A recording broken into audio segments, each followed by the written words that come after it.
Right everyone, welcome to Deaf Mute Studio, and this is episode 2 of another fucking podcast. With me is Matt Owen. Matt, thanks for having me in your humble abode. Always well. And letting me film you with your knowledge for once. Yeah, I mean, always available. Always available. The rates are low. The quality's high. Hopefully. Hopefully. Oh, right. So, I've not got the agenda on me because we're using my phone to record this because I didn't replace the battery in the GoPro. But if I can recall correctly, it is Paul Rudd has been announced in the new Ghostbusters sequel, directed by, I believe it's produced by Ivan Reitman and maybe written. I'm not quite sure. I've not done a whole lot of research, but directed by Jason Reitman, the director of Ghostbusters 4, My Super Ex-Girlfriend. Now the question being is not mainly about Paul Rudd being cast, but are you hopeful as a fan of Ghostbusters? Are you hopeful for this? I am, but it's one of those films where you think, do they need to carry it on? Do they need to they've made the remake with the female ensemble, which at the time people were kind of like, oh, this might be quite cool, this. You know, might give a different spin to it. I wasn't big into it. And as much as I like the first and second, it's not really on my radar. No, I've got to admit, I'm the same. I mean, growing up, I liked Ghostbusters. It was fun. It was fun. I wasn't crazy about Ghostbusters. I'm one of them. I'm a casual fan of it. I like Ghostbusters too, and if you're a proper Ghostbusters fan, you're not meant to like the sequel. It's frowned upon for some reason. I think it's fine, but I like the sequel. I mean, this is how bothered I am. I enjoyed the gender sequel. I never went near it. I just never went near it. Again, I thought it was fine. I was like, yeah, I'm not seeing much wrong with this. It's they've just swapped genders. I treated it like the smelly kid in school. You know, like there's always one smelly kid. You see them in the play court. Oh yeah, I was that smelly kid. Well, I didn't want to say as much. Still am. I didn't want to say as much. Not the world knows you were the smelly kid in school. And still are. But yeah, I just kept away from it. But everything that's getting done and remade and all that, I think the general consensus is keep it at arm's length. I mean, I agree with what you said before, like in terms of do we need it? I think it's at its time. I think we're getting too many films now with these vastly delayed sequels. I mean, if you disregard the gender sequel, and the last one was what, 80s? Yeah, I think it's late 80s, man. The original was 85. So I'm guessing it's probably like 87, 88, something like that. Somewhere around there, wouldn't it? I mean, you're only servicing now 30-odd-year-olds for this, and hopefully bringing in a new era of fans, but very rarely does it work. The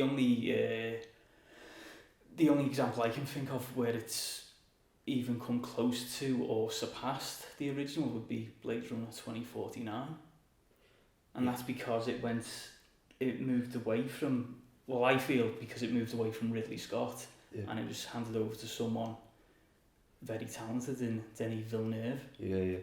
That is a film which I thought there'd never ever be a sequel to. No, it's not. It's different than the book, to Android Stream Electric Sheep. Radically different, no, but it's got all the same themes and everything going on, but that just felt like a film which it was on such a high pedestal. Yeah. If you're going to do it, you've got to do it right. Yeah. And the execution of everything in that film, I thought was spot on. I watched it again the other night actually, and it is breathtaking. Like, watching that on an IMAX screen when it was released was unbelievable. It was absolutely phenomenal. But yeah, I agree, completely agree with what you're saying in terms of you're servicing a whole new fan base, a younger fan base, and it just feels again the sentiment for this Ghostbusters sequel, remake, reboot, regendering, whatever you want to call it. I'm not sure if it's going to be executed in the same way as sort of like 2049 was. Saying that, the teaser trailer, if you're a Ghostbusters fan and you watch that, the tone of it is absolutely perfect, I think. Yeah, I completely agree, yeah. So, visually, tonally, it looks to be hitting the right notes. Do you think because the third film's been in development hell for, well, I think, what, 20 years now? I mean, Bill Murray wouldn't sign on to the original third one because he said the script quality wasn't there. Yeah. And then it keeps on, it's lived in this life of limbo for so long, and then the remake with the women in came out, obviously huge backlash because of just the gender swap. Yeah. Do you think the only reason it's now getting made is because of the backlash from that? Or do you think it would have come to fruition on its own? I think it probably would have happened, like, it would have been like osmosis. Eventually that would have been made. You look at the stuff at the minute, what's being redeveloped and remade. I've not watched it yet, but the Dark Crystal series, which Netflix has just ran, which I know you've watched, and you're a massive fan of the original, but you know there's a few other people who I know who are big into like 80s sort of nostalgia films, which is what I put kind of Ghostbusters into. Yeah, exactly. Then you know that seems like it's been successful. Or with the Dark Crystal, they absolutely got the nail on the head. It was perfect. Yeah. I've got no arguments with it. But if they can do that with the new Ghostbusters film, I can envisage a lot of people being absolutely ecstatic. Who else is? So Paul Rudd's confirmed. Paul Rudd's confirmed. Ernie Hudson is reprising his role. I've seen shit. Gonna tell you why. I think that's my favourite film. Line from that film. But Cool. yeah, I believe most people. I'm not sure if Bill Murray's back or not. I've not looked that too deeply into it, to be honest. It was just something I picked up on this morning. I remember Jed telling me years ago that Murray did some type of, I think it was like with Empire or Hot Dog Magazine maybe. Do you remember Hot Dog Magazine? Yeah. What happened to Hot Dog Magazine? What happened to magazines in general? I've not bought one in ages. Yeah.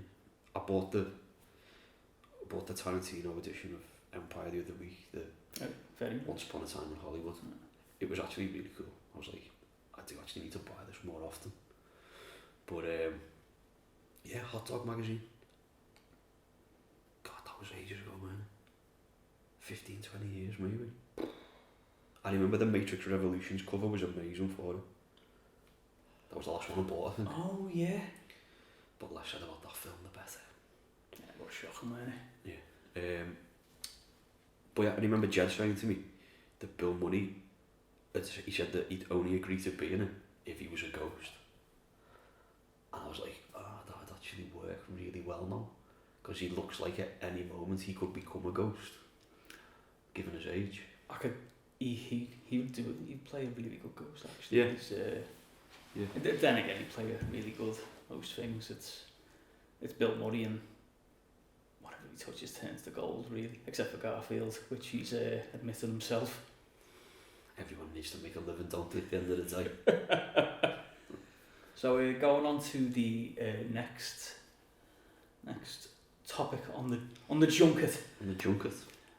Going from an agenda to a junket. I know, I've to What's the difference? I was saying agenda a lot yesterday, and it's like, you know, listen to it back when you're editing, and I was like, stop saying agenda, you tit. It's very formal. Yeah, so, no, did I say junket? Yeah, junket. Oh, fuck off. Like a press junket. Oh, Jesus. Made the tit of myself again. We've got no one here watching, so it's hardly a junket. That's true. Me fail English in school. Next on the docket. Thank you. Took me a while.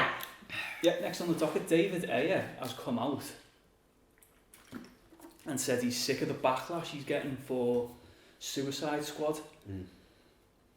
In the article he goes on saying the final cut had nothing to do with him. It was taken off his hands by the studio, and given to the company that produced the trailer, the amazing trailer, and they retrofitted the film to fit the trailer. What? So, yeah. Because the trailer was all very poppy. It had Queen, Bohemian Rhapsody on it, and it was fun. It was one of them ones I watched for It was anywhere. Ragnarok before Ragnarok, wasn't it? Yeah, and obviously the studio saw the film and it didn't match. Because everyone was dead excited by it from that trailer. Yeah. Because it sold something that was more in line with what they wanted. Yeah. But the film wasn't that. So Warner Brothers gave it to the trailer company. So you essentially handed an entire film over to an agency responsible for making trailers. Yeah. Someone's made a shitload of money there, haven't they? Yeah. And that's one of the many reasons why Suicide Squad came out the way it did. So obviously, understandably, David Ayer has been getting a lot of stick for the quality of Suicide Squad, but it was a project that was essentially he only had 50% say in. You know, he was part of pre-production, production, but post-production was just completely taken out of his hands. Someone took his child away. Yeah, pretty much. So I can understand where he's coming from with that, where criticism shouldn't really be going towards him for the final product. Well, I would put Suicide Squad in the same bracket as the re-engendering of Ghostbusters, Marks and Spencers, whatever you want to call it, the addition, the variation, the flavour of... Yeah, like I seen the trailer and I was just like, nah, it's the smelly kid in school on the play court. Don't go near it. You don't know if it'll bite. Or even worse, cast its smell onto you permanently. But on paper, you look at the cast and you go, that's fucking brilliant. Like, that ensemble of actors. I mean, you Will Smith, Margot Robbie, Joel Kinnaman, all sorts in it. Viola Davis. These are all top actors. I remember looking at the special effects on Killer Croc, is it? Or Croc? Killer Croc. I thought that looks like it's done brilliantly. And that's what I'll say for the DC films. You know, Dark Knight trilogy, Man of Steel. Visually, tonally, they always look fantastic. Albeit a bit too dark. Yeah, very much so. But I think that film had all the ingredients, but it was just executed really poorly. And it seems like, you know, that they're always going to be in the shadow of whatever Marvel's doing, and kind of going slightly off topic, but keeping with the DC theme. You know, Todd Phillips, is it, who's done the Joker? Yes. I say that because that's why I made a tit of myself on the first episode. Okay. But Todd Phillips, yes, I can confirm that. I can confirm that he's made the Joker, just don't ask me to confirm his back catalogue. I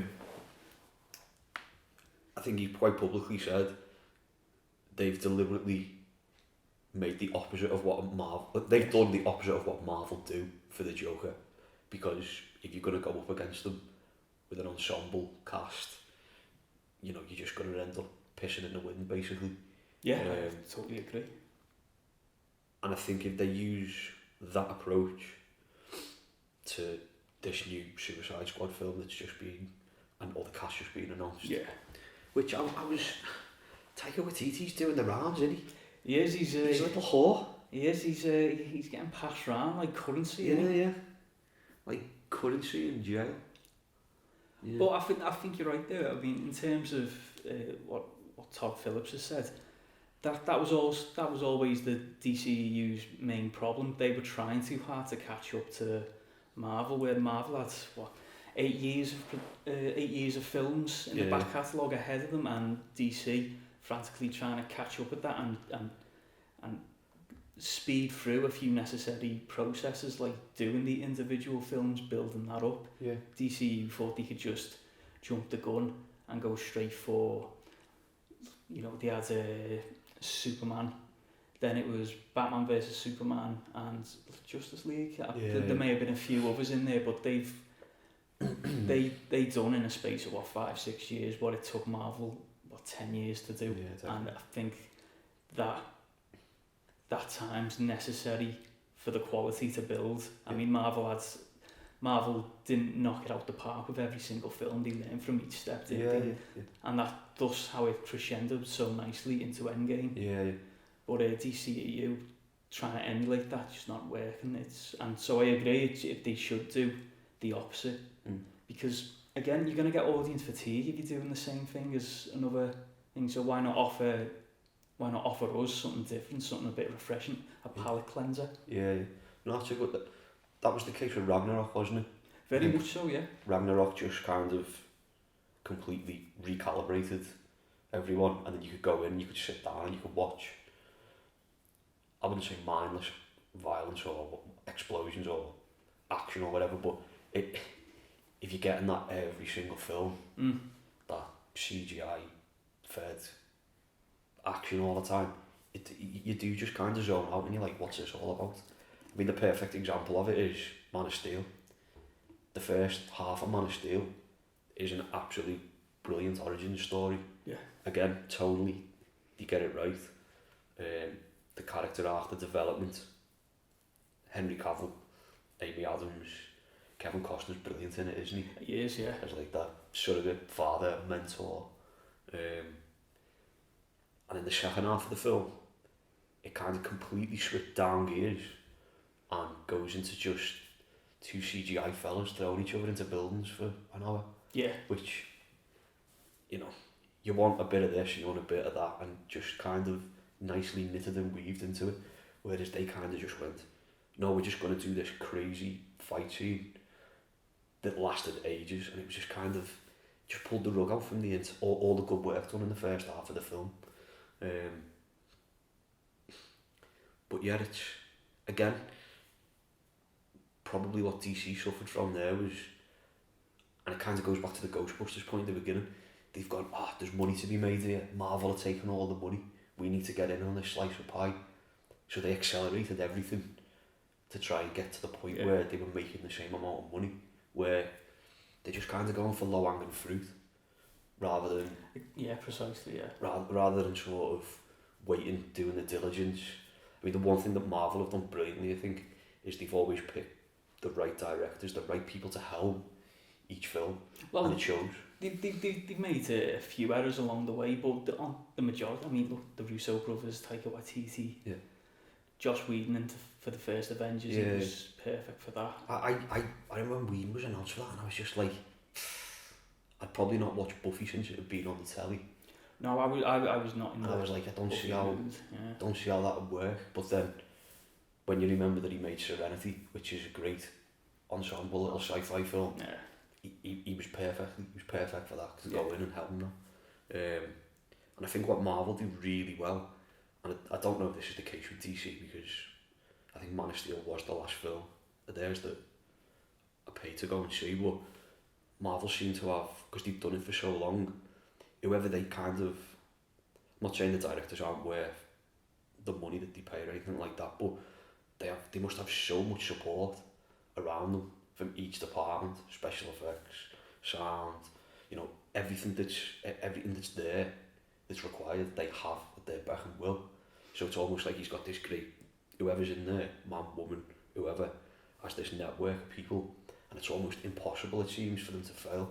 We've all sat there and watched all the credits roll afterwards. You see how many people are involved. Yeah, you get it's like you say, it goes part of how they're so successful. They've learned along the way. I mean, you look back at the first Iron Man, and if you listen to any interviews with Jeff Bridges, he'll say, we came up with it on the fly in my trailer between me, Favreau and Downey Jr.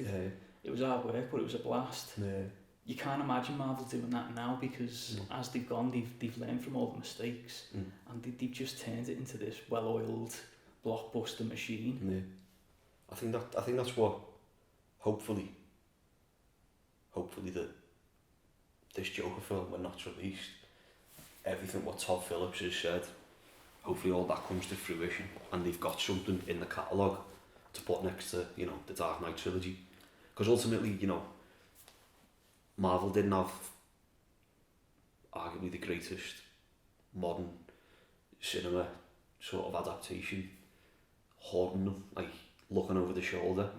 You know, I don't even look at the Dark Knight trilogy as a comic book film anymore.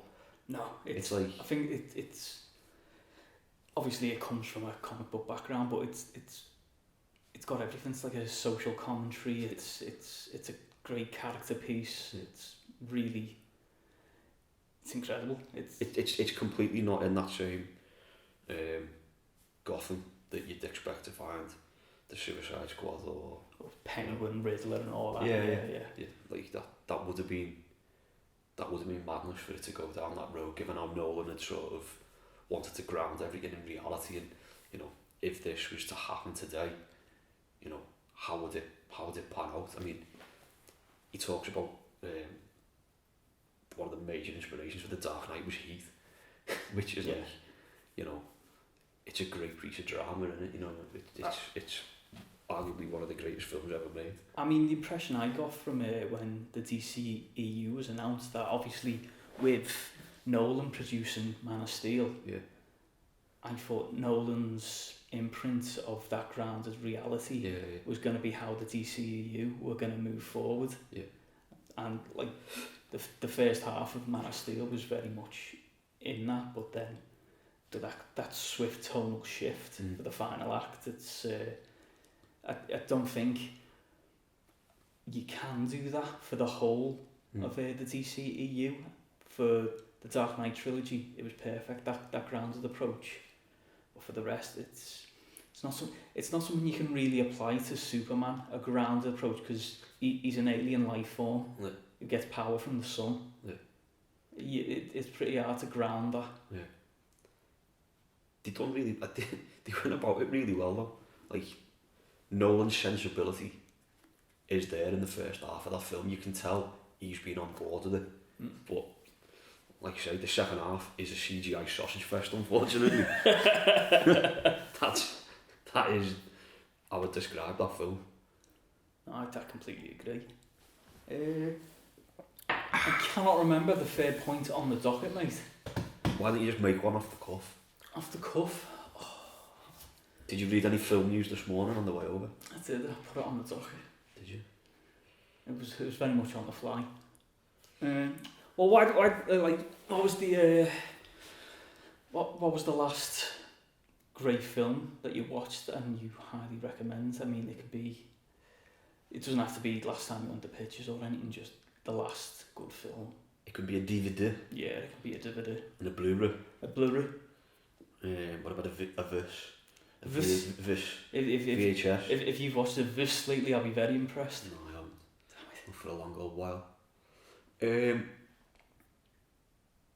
So earlier in the month, they had a very limited run of Apocalypse Now Final Cut, which unfortunately I missed out on because of work. I was in Turkey. Bastards. And I was devastated because it is my favourite film ever. But you were in Turkey for very good reasons. I was. It wasn't kebabs. Believe it or not. And I was gutted because for me, Apocalypse Now is just, there's just everything about it. Every story you hear, every element, like, it's just perfect for me. And I was gutted and it wasn't on and I was fuming. So much so I tried to find a cinema in Istanbul thinking it might be showing. During my downtime with work, I was going to go and watch Apocalypse Now. In Turkish? In Turkish. But, you know, it'd have been subtitled probably, it wouldn't have been dubbed, I hope. You know, if you would have come back from Turkey and said, I watched Apocalypse Now while I was over there, this would not change. I would not be surprised. So, I was gutted. I've ordered the 2 new editions, the Steelbook, there's like a carded case, which looks pretty flimsy, so I might cancel that actually, because I've already got 1, 2, 3, 4, 5, I've already got 6 different editions of it. Is it the cardboard sleeve case? Yeah, it's really thin. Oh, I fucking hate that. It's not like the hard. Have you got the special edition one? The hardbound one. It's like nice sturdy card. It's got Heart of Darkness in. Yeah. Yeah, I've got that. It's still not opened yet. I'll be honest, I'm terrified to watch it again because first time I watched it, it wasn't the theatrical. Hmm. It was the extended. I was only about 15, 16. Yeah. I was not in the mood for it, and it was about 4 hours long. I'll be honest, the first time I watched it, I fell asleep halfway through. Yeah. But I came to it at Redux. It was when Redux. That's it, Redux, yeah. It was when the Redux version got released. I was like, oh, I've always heard things about this. I need to watch it, find out what all the fuss is about. It was a bit like The Godfather. I know about The Godfather and Apocalypse Now Redux around the same time. But anyway, I digress. Last week, there was, because of the success, how many people went to see Final Cut in IMAX. It was put on for one more night. Ooh. So, like shit off a shovel, R5 when the whistle blew in work, got down there, and I was in, you know, kind of sometimes you make plans to, oh yeah, we'll meet up after work and we'll go for a pint and we'll go see a film, and sometimes you get to the end of the day and you're just like, you're drained, you're de-energised. I was in that mood, but I knew I had to go that night. Because there was no other way that I was going to get to see that film on IMAX, and I just had to. So I sat there, and it was pretty busy, to be fair. I reckon there was 100 people there. Oh wow. That which, for £21.75 on a Tuesday night, I thought it's just going to be me and some heavy breather in the back row in there, sort of thing. That's my dream, you know, when you like, I really want to go see this film. Yeah. I hope no one's there, so I'll get the screen to myself. Yeah. That'd be fucking heaven. Iron Man 2, a fact. Oh my god. Went on me 28th birthday. Got a Burger King, went in. It was fucking brilliant. And also lonely. It was like having just a massive telly in your house. It was great. It was fantastic. I don't think I've ever, like, I've been to a very sparsely seated screen, and like no one to go see Paranormal Activity with me. Yeah, so I don't know why. So I went on my own, thank God. And yeah, it was nice. It was, well, it wasn't nice. I was quite tense throughout. Yeah. Was it French? But sorry mate, going back to you. Yeah, so I got in there and I just felt like you know, like you're sitting there normal, but you feel like you're like this in the seat, don't you? Yeah. And like you're not really switched on and ready to pay attention, especially with that film, because it is quite arduous if you're not in the right mood. You have to want to be fucking doused in cinema, and fucking you have to have your attention with you. Yeah, it's not a casual viewing whatsoever. No. But straight away the sound mix when you hear the helicopters come in and you see it literally does that around the cinema. I love it when it does that. And then the doors kick in. Did you actually look around and go, what the fuck? I did.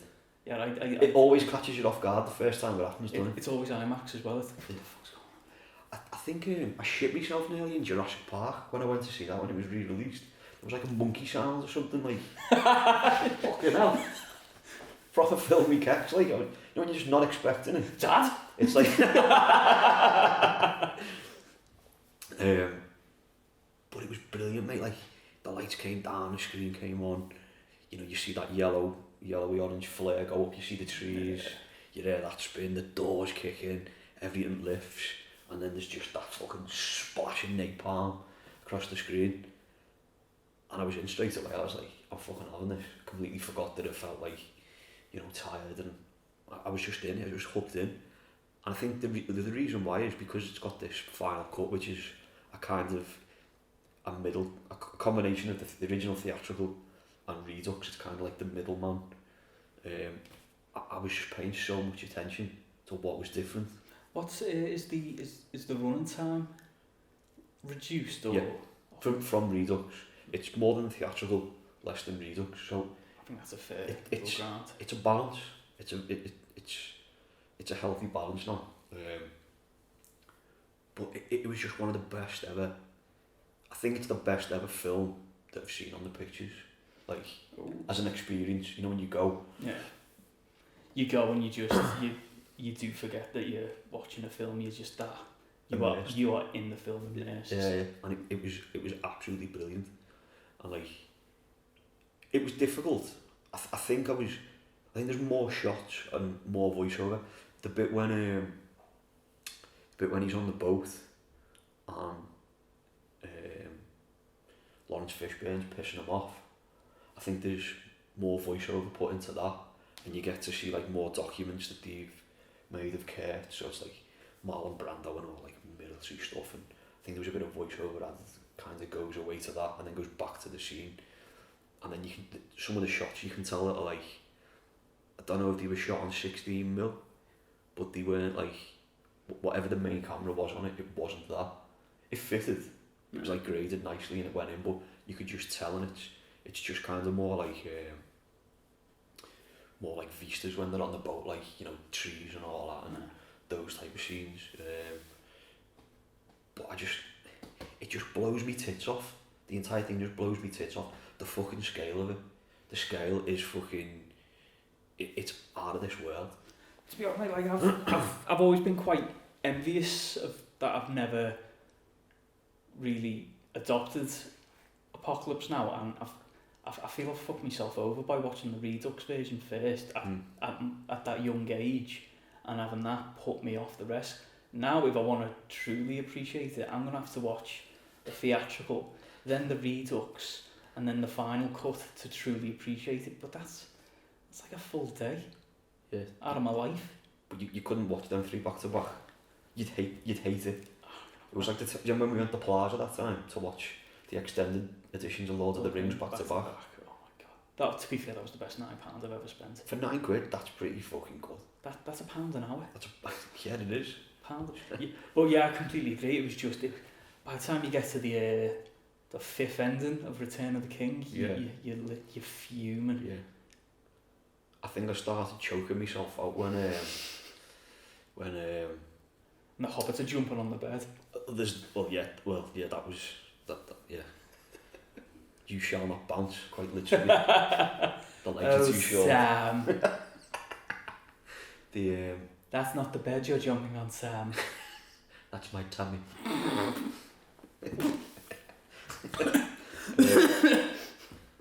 When Viggo Mortensen starts that song, I was just like, I can never watch. I've never watched it since. Never watched any of the Lord of the Rings films since then. The Lord of the Rings films were for a long time my Sunday morning hangover films. It makes sense. Mainly because you're in and out of consciousness all the time, so you've seen them, you know what's going on, and you're like, oh, I love this bit. Everyone likes a bit of Liv Tyler on Sunday morning or afternoon, depends when you get up. Yeah. Lovely face. But no one likes Miranda Otto on a Sunday. Oh no. Oh. I am no man, and you're like, fuck off, I'm hungover! I've got time for this shit! I heard this last night with that from that bird in the bar. I had far too much to drink. Sorry, love.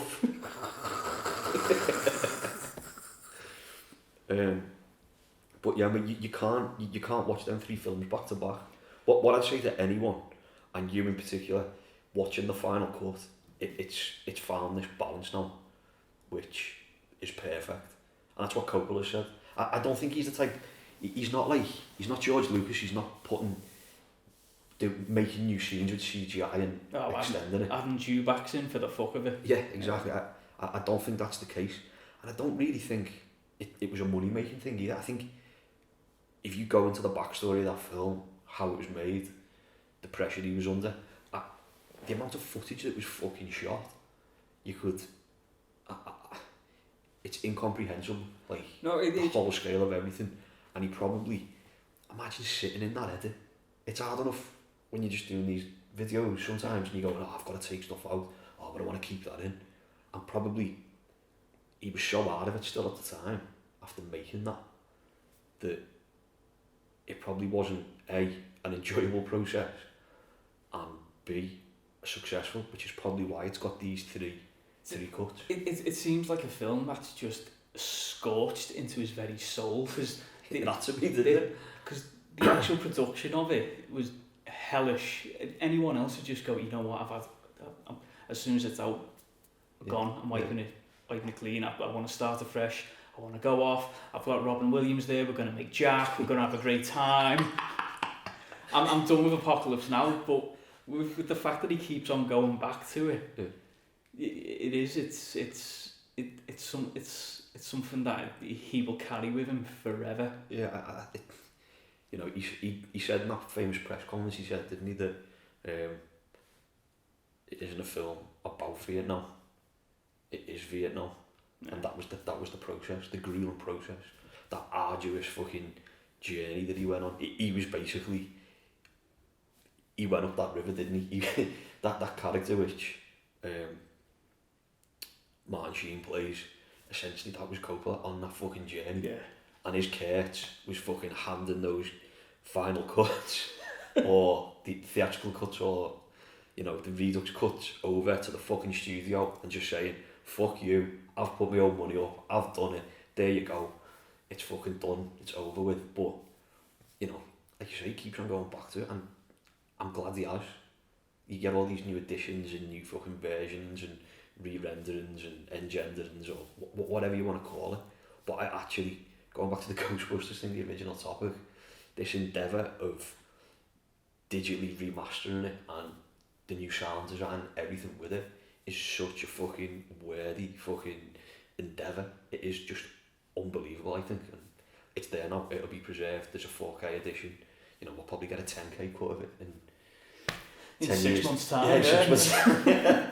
Whenever that becomes the default, you know, resolution in houses and stuff, on TVs or screens or whatever, then, you know, maybe it'll go again. But it can't. The one thing that broke me heart about the whole thing was, it was seeing how old he was, Francis Coppola, when he was at the New York screenings of the New York Film Festival. Is he? Yeah, he's thinned down, but kind of everything's gone south. Like, he just seems very droopy, and I don't know if he's in ill health or whatever, but when you've seen so much footage of him and how much energy and fucking bollocks he's got on him when he's making it, like in Hearts of Darkness, you're like, fucking hell, he could take on anything and have the energy to go and execute it probably. And you see him now, and he's just aged. He just looks like, you know, in The Godfather, when you see the little Italian fellas in Corleone, like having a ciggy or whatever. Oh yeah. He's kind of became one of them, which is great, because he just makes wine now, doesn't he? And I think he lives over in Italy, between Italy and Napa Valley. Oh. He's got like a hotel chain in Italy. Oh my god. But, you know, probably makes olives as well. That's not racist because he's Italian, but he probably does. If you Google Coppola olives, I'm guessing that at some point he'll have done that. Or tomatoes, or sauces. Paul Newman had one. He wasn't Italian, was he? French dressing, I don't know, I've never had it. But yeah, I was just gutted because, like, I don't know. It's because, like, someone's completely off the scene, you don't see them for ages. And, like, Coppola is, like, one of the greats. Oh yeah. And I know there's loads to be said about Scorsese and what he does, and he kind of, I don't feel like he's ever stole Scorsese. He's been in Scorsese's shadow or anything like that. I think they've all been on an even keel. Yeah. I mean, they're all very greatly important filmmakers. Yeah, massively. But, you know, Coppola had this run where he made The Godfather 1, The Godfather 2, The Conversation, and Apocalypse Now. And they are fucking strewn with Academy Awards and nominations. Not that that's the barometer of making a good film, or whether it's a success, or however you want to look at it, financially or creatively.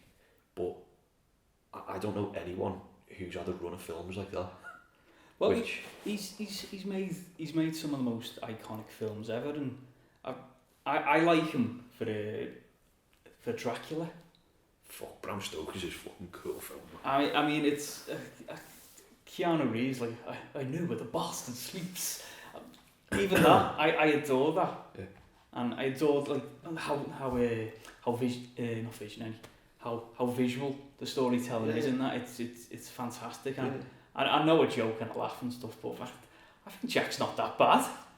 I enjoyed Jack. I did. I was like, well, it's a perfectly fine film. Well, I'd watched Jack before I'd watched Apocalypse Now when I was a kid, and I didn't even realise it was Coppola. No, But does it really surprise you that after having that much success, being under that much pressure for those films? that much pressure, you start having a heart attack, Marlon Brando being awkward, and then you get the chance to do just a light film and get to spend time with Robin Williams.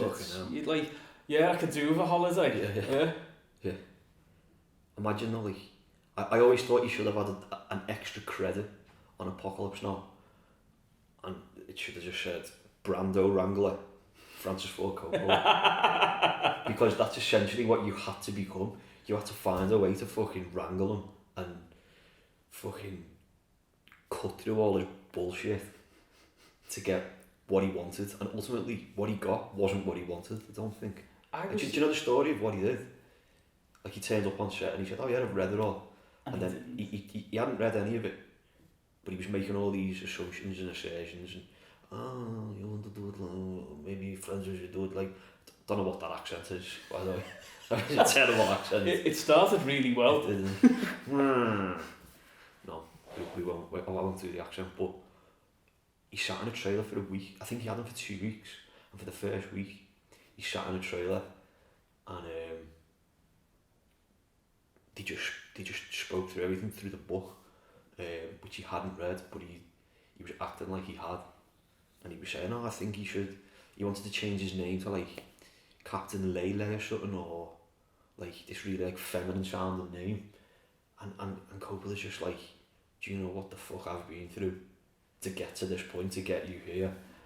I mean, and he had to like basically talk around and convince him to read this book, which he did. And he had a head of hair as well. He turned up with a head of hair, and I think Kurtz was always originally bald. Right. And then one morning he was like, right, we've got a shoot today, and he walked out, he'd shaved his head, he'd read the book, and he was like, this is fucking brilliant, let's go and do it. A lot of it was improvised though. But I was shocked when I first read about how awkward Brando was on the set of Apocalypse Now, because Godfather came first, didn't it? He'd worked with Coppola before, and he got a lot of rave reviews off his portrayal of Don Corleone. Yeah. And I was wondering, was that not a good experience for him? And if not, why did he go work with him again? Yeah. Surely he knows how Coppola operates, so why be awkward on a set like that? Yeah. Unless it was just solely a professional relationship and he was just there for the money. Yeah. But the shit that he had to go through to get him cast, all the screen tests, like Paramount made Coppola screen test fucking hundreds, I think it was hundreds, but it was a lot. It probably was about 100 people. For kids? For when they were casting The Godfather, they said, they said basically Marlon Brando won't be on this picture. If Brando's on it, you won't be. Which ultimately meant Brando wouldn't be on it and whatever, but he went and done all these screen tests, he invited them along, and they shot a screen test in his house, and he actually put olives. Apparently that's how he got that bulldog. He's very fancy. I sound like not Droopy the dog. Is it Droopy the dog? Droopy the dog. Fucking terrible. But that's how he got that. He put the olives in. Was it paper? It was tissue paper. I think. It was that weird stuff. The texture of it's very strange. Like the cotton wool. Yeah, cotton wool in his. And I remember that was it. Coppola said like he got a few little like Italian hors d'oeuvres, like stuff that he could act with, interactive, and he shot this screen test, and he was like, fuck it, yes. When they see that, they will have to put him in the film, and he did. But yeah, you're right, I mean, that was, such a successful film, and such an iconic role. You think that if Coppola phoned you up and said, we're doing this film, can we get you on it? You'd be like shit off a shovel, and he'd just turn up, he'd play ball and all that, but I don't know, maybe it was in his nature, maybe that was his process, because one of the great things about Apocalypse Now for me is it's this, when you're on that journey up the river, you do actually get a sense of Kurtz, like you have this perception, and he's almost in the film, but isn't up to the point of where he actually walks into frame. Yeah. but you get this haranguing sort of massive silhouette, this perception of this person who's going to be at the end of the river. And like, there's a lot to be said about that performance and how simple it was, because he put so much weight on, and the way he had all these baggy linen clothes, and You have to hide the fact that he'd put on a few poundage. yeah, he'd certainly been on the hard custard on the couch diet for about 6 months. But no, I like custard. Mainly with apple crumble though. And I like couches. Who doesn't? But yeah, that would be just everything that permeates through that film is just the cinematography, sound design, the editing, the performances. You know, it was his own private Vietnam, and that's what that film couldn't have been made any other way. Couldn't have been a success any other way. And to do it, put his own money up, and do it like that, which is for me what makes it so brilliant. It's all the other stuff, all the caveats to it, and that documentary Hearts of Darkness, which his missus wrote, is in itself is a fucking outstanding film. Again, I think it's long overdue for me to rip off the cellophane of that box set and dig right in, because I think it's safe to say I'm missing out. Yeah. I need to start watching Charlie's Angels Full Throttle and put on something more, bit more weight to it. I'm glad you said that, because I wasn't going to bring it up for the shame. I thought you were going to say, so I was like, I've got to beat him to it. Yeah. Not this time.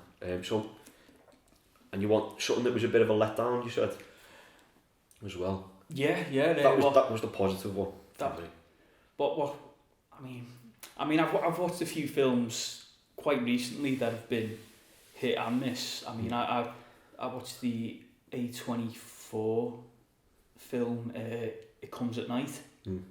Now I've enjoyed. I think like Hereditary was one of my favourite films of last year. Yeah. That was great. I love The Witch.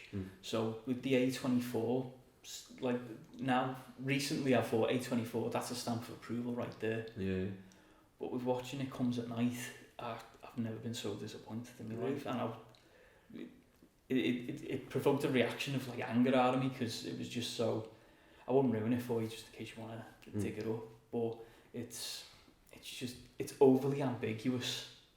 Overly ambiguous. I like a bit of ambiguity in my films. Like it can be a good thing. It can improve upon something, but when you use it so much and you don't give the audience anything whatsoever, then it just becomes infuriating, and it's not in a David Lynch way. No.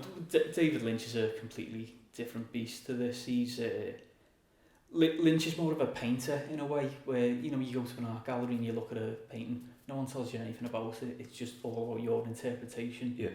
That's Lynch. Yeah. But with this film, it didn't give you anything whatsoever. It only hinted things, but it was kind of film that you needed. It needed to give you a little something. Yeah. Just to go down. Just a crumb. Yeah. A wobble of a spinning top in the last frame or something. Just a little. Exactly. I mean, don't get the performance. Joel Edgerton was fantastic in it. There's a sense of, you do get this sense of paranoia and mistrust throughout the film, which can only take you so far in a film. Yeah. But it was just the ambiguity of it all. It really pissed me off. I remember watching the trailer for it and I was thinking, that is quite ambiguous. The trailer ambiguity is fine. See, going back to what you were saying before about Suicide Squad and the way that was handed to like the company that cut the trailer, I'm all for a trailer kind of not saying much or just leading you up a path which the film might not necessarily go. Because as far as I'm concerned, the trailer's there to market the film. Yeah. So if it gets you in one way or another, it gets you in, it's done its job, for better or worse. Whether that film's good is a completely different beast, but ultimately a trailer's a marketing tool, isn't it? It's done its job, it's got me curious. Yeah. I'll go and pay my 6, 12, 18 quid, whatever it is, to go and watch it. But then if the film is as ambiguous as what you're saying, what I took from it was, from the trailer, I thought, reminds me of Take Shelter. and I really like Take Shelter. Yeah, Take Shelter was a Um, fine film. but again, it's something you have to be in the mood for. That sense of paranoia and dread that kind of emanates through it. It's kind of, it's a bit unnerving sometimes when you're watching it, and you know, it's meant to be. That's when they've done the job. But I never took a dive. Never took a dive to go see it or to rent it or anything. But I might check it out just to see what high ambiguous concepts that it has. Or does it have? I mean, I won't go so far to say it was a terrible film. It was really well made. Yeah. But the final act just it spirals away, and it's not gratifying whatsoever. It's a shame. Because Joel Edgerton's a fucking brilliant actor. He's fantastic in pretty much everything he does. Oh, very much so. It's hard to think of something which I felt let down by. Like, I've revisited some quite old films in recent weeks because I've been able to bust my collection out of storage now that the house is nearly to where it should be, habitable. I watched, there was a release of Flight of the Navigator, which I know you've never ever been a fan of. I've never got on board with that one. Again, I put it into the same bracket as the likes of Ghostbusters, that it's like an 80s nostalgia thing that you revisit it, and that was kind of how I remembered it. So, you know, it was kind of job done there. What I did watch for the first time was the director's cut of Donnie Darko. Oh, what did you think?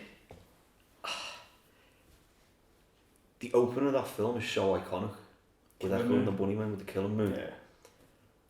And it's one of the things I enjoy, hearing that music and just seeing him on that bike going down the side of the mountain, and it got me in straight away. Maybe not for everyone, because I'm a fan of Echo and the Bunnymen, the local band and all that, and you know, it's really, it really is. It really does get you into that film, like accelerates you into it. It's an excellent entry song. It sets it up very nicely. Well, that's not in the director's cut. No, when I watched it, I was I think that not being in it set my mood for the rest of the film. I found myself not willing to accept any changes from there on in, and scrutinising it completely. Just because of that song's exclusion from it. Because, like you said, it's iconic to the film. It's what got you into it in the first place. It's a nice sequence, and that song was perfect for it. Despite the fact it wasn't the director's first choice, that doesn't matter. If it goes with the scene, it goes with the scene. You shouldn't really be changing that for your own ego. Well, again, going slightly back off topic, but Apocalypse Now Final Cut, it doesn't have any of those moments where it sucks you out of the experience. It almost just, it reaffirms what you're expecting or what you want to happen. It's not cut. I mean, it is pure ego. The director's cut was obviously to get Richard Kelly's vision of it out before, you know, other people got their hands on it, and now they thought, can we change this? Can we market it? Can we give it to the company who cut the trailer to see if they can make a better version of it? Which probably happened, but you know, that film, it falls into the category for me of, I remember watching it and going, I don't know if that's the best film I've ever seen or the worst film I've ever seen. Which usually with me, you go, that means it's good. It's a good thing. It's a positive thing. I couldn't think of anything negative straight away. There's iconic moments, and just the way it spun the kind of time travel sci-fi element in. It wasn't like we're going to take a car and sellotape a fridge to it and drive it down a hill to go back in time or anything. It wasn't like that. It was more like, it was more of a sort of a plausible thing that could, you know, relatively happen with kind of like a multiverse theory or something like that. I don't want to go into science because I don't know enough about it to talk about it properly. But yeah, that film for me, it's just got great soundtrack, great moments, and to take those elements out which so strongly identify with it, ruin the whole experience. And I was exactly the same. I couldn't accept the other changes. Mm. But having gone through it all and watched it and just reflected afterwards, having a bevy, I thought, it's a better film. Yeah? I thought it was a better film. It made it less ambiguous, certain things, going back to what you were saying. But I don't know if that's necessarily a good or a bad thing in this case. Right. But it really ground me gears, fucking really boiled me piss. That like, the Killer Moon wasn't at the start of it. Yeah, it's jarring, isn't it? Yeah, completely, yeah. It just doesn't set. So, going to being the ambiguity. Yeah. It's I find it quite strange that one film is ambiguous and I dismiss it, I hate it. Yeah. But whereas Donnie Darko is extremely ambiguous. Ambiguous. Mm. And yet I adore it. Mm. It's It's not as much as ambiguous as you have to suspend a lot of disbelief. But which is obviously because they didn't have a massive budget, which is, you know, when you see the liquid worm up the chests, the path that people are on, you look at it and you kind of go.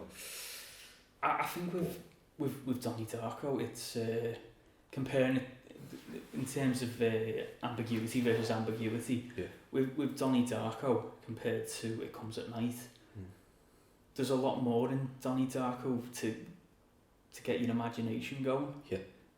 Visually, it's a more pleasing film, and like you say, there's a soundtrack there. It's fun, poppy, like Duran Duran and all that. Everybody loves that, and there's more strokes of paint on the canvas for Donnie Darko than It Comes at Night. Where if you compare them to in terms of ambiguity, one's more vibrant, yeah, and the other one's just very grey. Very grey, yeah, very blank. I get that. Who directed It Comes at Night? It Comes at Night. I've never heard his name before. He's done something before, but it didn't ring a bell when he popped up on the credits. I've got a question for you. Throw one back at you. Oh. A24 have been pretty prolific and shit hot, and you mentioned earlier seeing the A24 logo was almost a seal of approval. It's something which I've noticed a lot of the films that I've gone to see over the last year. Those guys had obviously acquired, bought or financed or what have you. When did that change? Because I've never gone, oh, there's a new Warner Brothers film. Oh, Paramount are doing this. I think I'll have to go see that. From my point of view, mate, it was like when we went to see The Witch. Yeah. It was, and we'd heard, like, well, me personally, I'd heard A24. I was like, you never get that anymore, like you said. And then you see The Witch. I was like, that's amazing. It was low budget. You know, new filmmakers coming in. This is something. Chris Finch, yeah. In a horror film. And it was, what's the film? I was like, you threw a kettle over the pub, mate. What have you done? No, but it goes to bringing in new filmmakers, having someone with a new idea, new vision, low budget. It's something that, as film fans, we can adhere ourselves to, and like we can put ourselves it's inspiring. And you get the same with Hereditary. That was low budget, incredible film, and you're like, well, A24, and they've done it with Jonah Hill. His is it mid-90s? I've not seen it, but I've heard good things. And they seem like a production company that invest in talent and vision, and they're not all about the blockbuster. And they've seemed to have made a success about that, which you're drawn to. You want to see this, the new big names, the new potentially big directors out there. That's interesting, that, isn't it? It's very interesting. A bit like Blumhouse, what they do with horrors. Yeah. I mean, Blumhouse. I hear them being referred to highly in the same vein as A24, and they have a very similar model to making films. they acquire rights and make them on a low budget and turn them over and make a massive profit. Yeah. There's a film that's got its premiere this week in New York. I don't know if it's Monos. It's basically, it's Monkey in Colombia. There's a few interpretations of it. And again, to go back, it's kind of dubbed as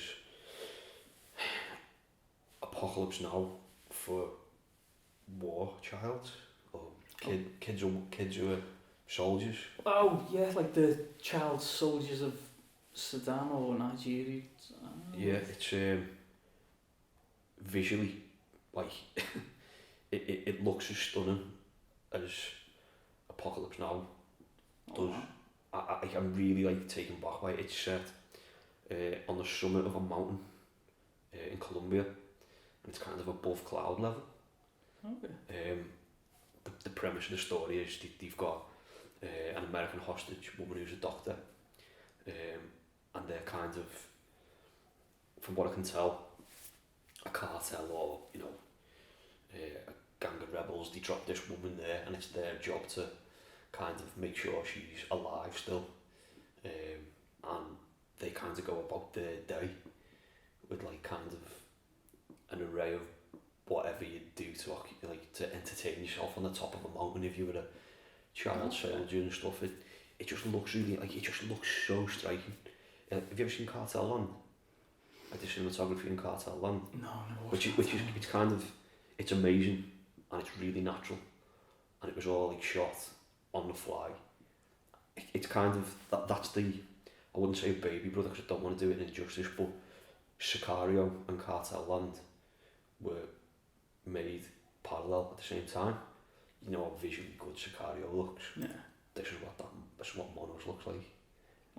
Visually it looks that good, and like Del Toro is fucking. The lad's Mexican. Don't think he's cut. Oh, actually no. Cut that. I don't know if he is. I got the impression he was Mexican because Del Toro was pushing it massively, and I'm not even going to try and pronounce his name. What we'll say is the man who directed Amores Perros, The Revenant. Oh. Yeah. Alejandro Gonzalez Inarritu. That's not bad going, is it? Go ahead. He was the premier, so I think they're championing it. It looks fucking brilliant. The poster is fucking unbelievable. I've already contacted the production company to try and get one of them because I don't reckon there'll be that many out there, especially not in this country. Maybe in America and wherever it's showing in festivals, but it just looks brilliant. There's a few faces in there which you might recognise. I didn't. I had to look on IMDb to see where people have come from. But what absolutely fucking blew me tits off was how many producers, co-producers, associate producers, executive producers has. Like, loads of people are getting in on it. Yeah, so I don't know if that's like a financial thing or if it might have been a bit of a hot mess and they've had to kind of massage it into a neater, better film and stuff. But from the sounds of it, it sounds like one of them. It's like, we've got this low budget film here. It's like, well, I'm a producer, I can get it this far. Yeah. I can get you this far up the food chain. Yeah.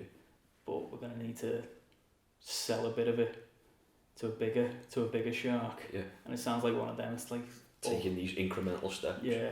I just hope to take from that. I hope it's not. It doesn't end up as like this distorted, deformed film because it just looks breathtaking. Like everything about it looks class.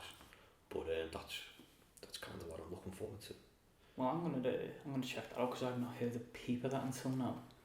And we will leave it there, mate. That'll. We shall. I think that'll do us for the another fucking podcast episode 2. Thank you very much. Thanks for having me. And thanks very much for watching, or if you're on SoundCloud listening. And stay tuned for more podcasts with more people. Some are the same, some new. Thanks for watching.